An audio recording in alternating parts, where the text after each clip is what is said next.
To resize a picture, follow the steps shown on the screen. Let's follow these steps to resize the picture shown on the screen. I first click on the picture. Second, I place the mouse cursor on the bottom right corner of the picture. Notice that the mouse cursor changes to a white double arrow pointing in opposite directions.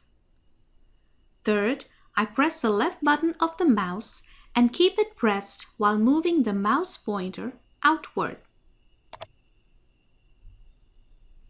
To make it larger, or inward to make it smaller. Finally, now that I have the size I want, I release the left button of the mouse. As you can see, the image gets resized.